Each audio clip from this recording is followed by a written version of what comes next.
তুমি কি কখনো এমন অবস্থায় পড়েছ যখন মনে হয় আর কোনো কিছু করার নেই, না সামনে কোনো রাস্তা, না পেছনে কোনো ভরসা?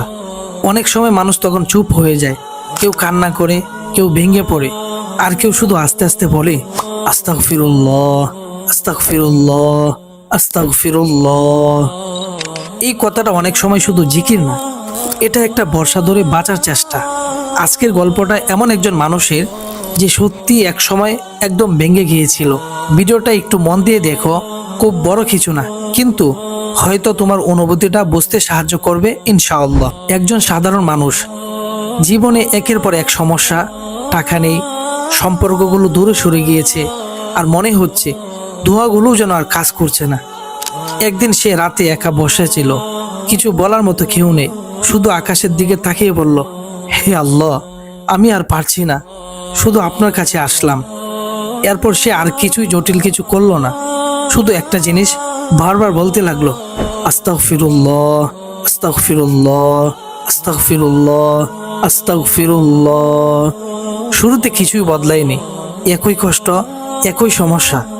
মন বারবার বলছিল এটাকে আদৌ কাজে দিবে, কিন্তু সে থামেনি।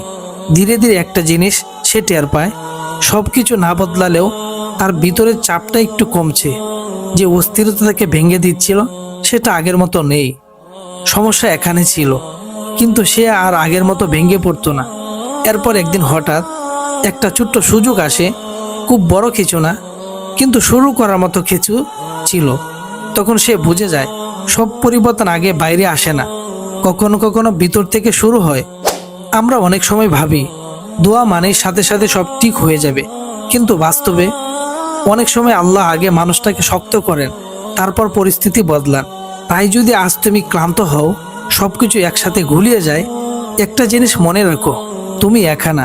শুধু খুব আস্তে আস্তে বলো, আস্তাগফিরুল্লাহ, আস্তাগফিরুল্লাহ, আস্তাগফিরুল্লাহ। হয়তো এখনই কিছু বদলাবে না, কিন্তু তুমি নিজে একদিন বুঝবে তোমার ভিতরে শক্তিটা ফিরে আসছে। ভিডিওটা যদি ভালো লাগে তাহলে চ্যানেলটা সাবস্ক্রাইব করতে পারো, এমন কমেন্ট বক্সে লেখো আলহামদুলিল্লাহ। আমরা সবাই তোমার জন্য দোয়া করব ইনশাআল্লাহ।